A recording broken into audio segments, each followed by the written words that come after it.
d'abord les produits, donc tous les produits connectés qui permettent, eux, de prélever de la data, de la donnée.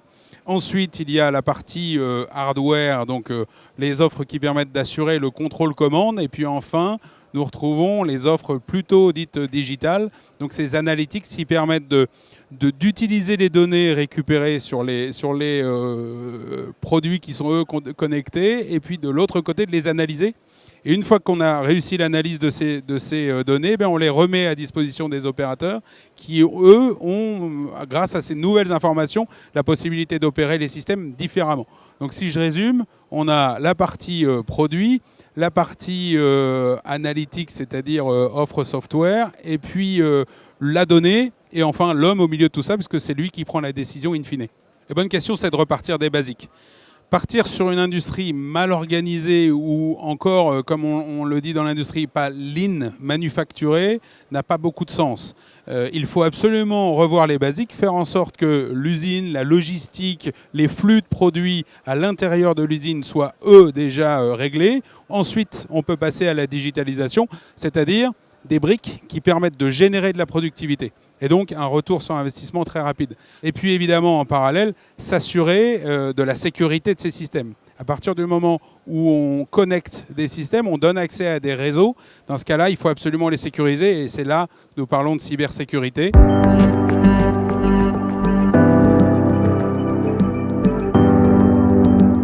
La 5G pourrait aider la digitalisation pour les industriels qui n'ont pas accès à un réseau suffisamment puissant aujourd'hui.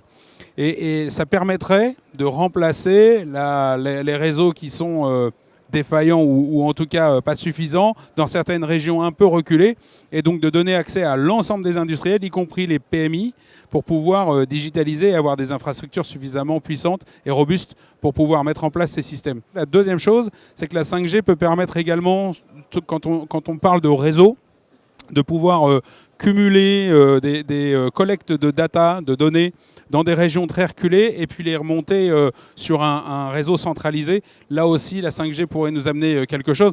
En revanche, sur les usines avec des infrastructures suffisamment importantes aujourd'hui, je pense que ça n'amènera pas énormément de changements.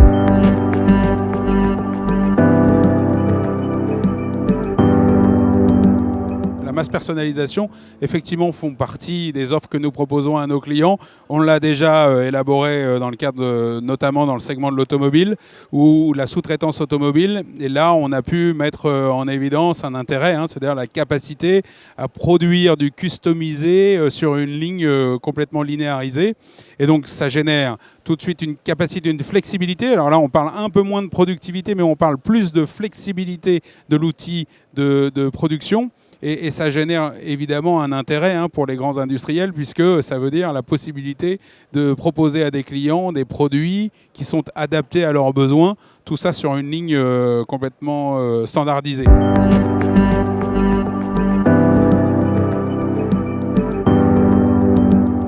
EcoStruxure, pour être très concret, c'est notre plateforme IoT sur laquelle on va retrouver les 3 couches de produits proposés par Schneider.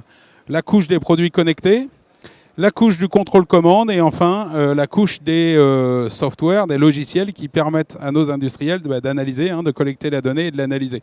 Et en parallèle, je le disais tout à l'heure, on a la partie cybersécurité et il ne faut pas l'oublier, la gestion des données.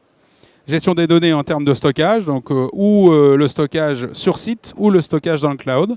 Voilà ce qu'on regroupe à l'intérieur de la plateforme EcoStruxure. Donc ça n'est pas un concept, j'insiste là-dessus, c'est bien une plateforme qui a les moyens de fonctionner entre les différentes couches. Tout ça est natif. Les produits connectés sont directement connectés à la couche contrôle-commande. Et cette couche contrôle-commande collecte une partie des données pour assurer le contrôle des machines. Et puis le reste des données sont utilisées par les logiciels qui, eux, permettent l'analyse et remettent à disposition les informations analysées aux opérateurs.